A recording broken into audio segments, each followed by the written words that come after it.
Good morning friends, welcome to my channel. तो आज हम बीएड का लेसन प्लान बनाने जा रहे हैं, अर्थशास्त्र का, इकोनॉमिक्स का। तो शुरू करते हैं। हमारा पाठ्य योजना है, पहला दिनांक डाल देंगे। विषय है क्या है मेरा, इकोनॉमिक्स। प्रकरण होगा जो इकोनॉमिक्स में हम टॉपिक पढ़ाने जा रहे हैं, जैसे कि बाजार।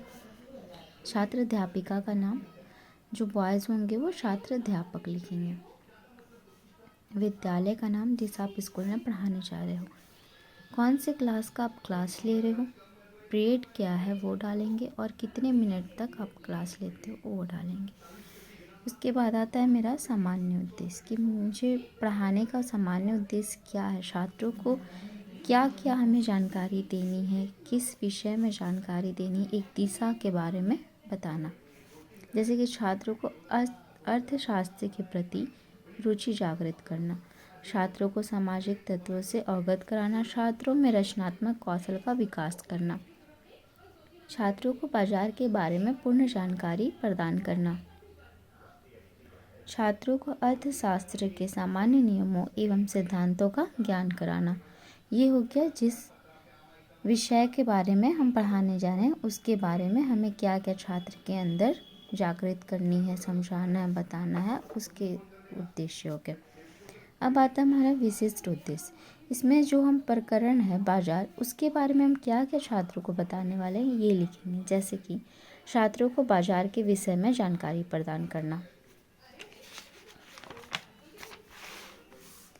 छात्र बाजार के अर्थ संबंधित ज्ञान प्राप्त कर सकेंगे, छात्र बाजार के अध्ययन में रुचि लेंगे। फिर उसके बाद हमारा आता है सहायक शिक्षण सामग्री, जिसमें रहता है कि हम पढ़ाने के वक्त किन किन चीज़ों का उपयोग करके बच्चों को पढ़ाते हैं।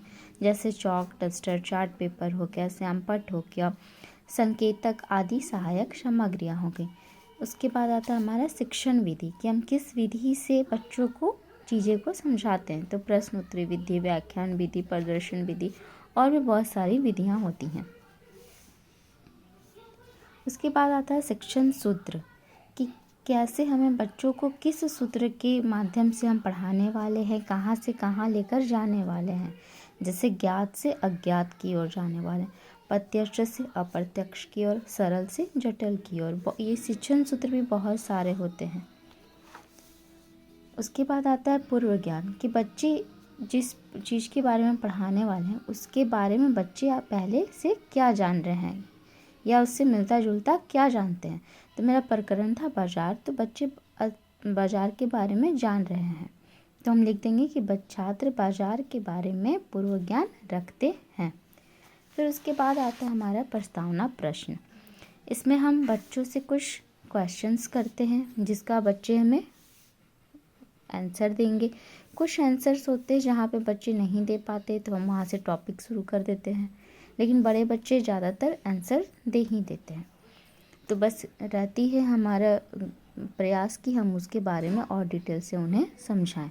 तो यहाँ पर प्रस्तावना प्रश्न में हम बच्चों से कुछ 4-5 क्वेश्चंस करते हैं, जिसका वो आंसर हमें देते हैं। फिर उसके बाद आता है हमारा उद्देश्य कथन, कि मेरा उद्देश्य क्या है आज पढ़ाने का। तो हम बच्चों से बोलते हैं कि आज हम बाजार के विषय में विस्तारपूर्वक अध्ययन करेंगे, ये मेरा उद्देश्य है।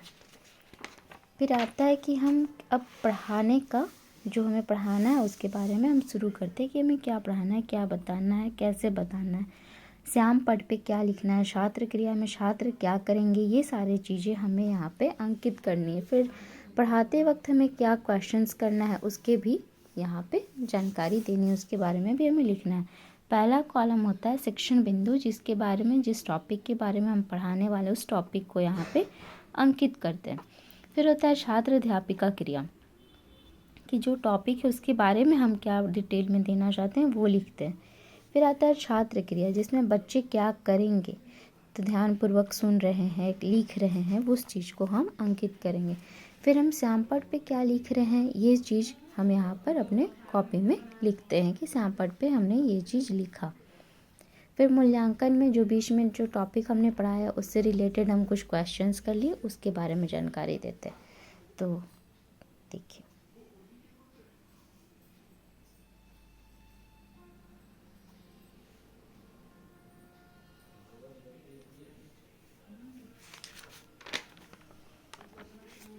ये आगे का टॉपिक है जो अभी हम 40 मिनट में पूरे एक क्लास में लेने वाले हों। सैमपट पे क्या लिखना है उस चीज़ को यहाँ कॉपी में अंकित करते हैं। बीच में हमारा क्वेश्चंस होता है। फिर जब लास्ट में हम एक तो क्वेश्चंस पुनरावृत्ति कार्य यानी कि पुनरावृत्ति प्रश्न कुछ क्वेश्चंस करते हैं जानने के लिए कि बच्चे क्या क्या चीज़ें क्यों समझ रहे हैं या जान रहे हैं। तो एक दो क्वेश्चंस वहाँ पे कर लिए टॉपिक से रिलेटेड।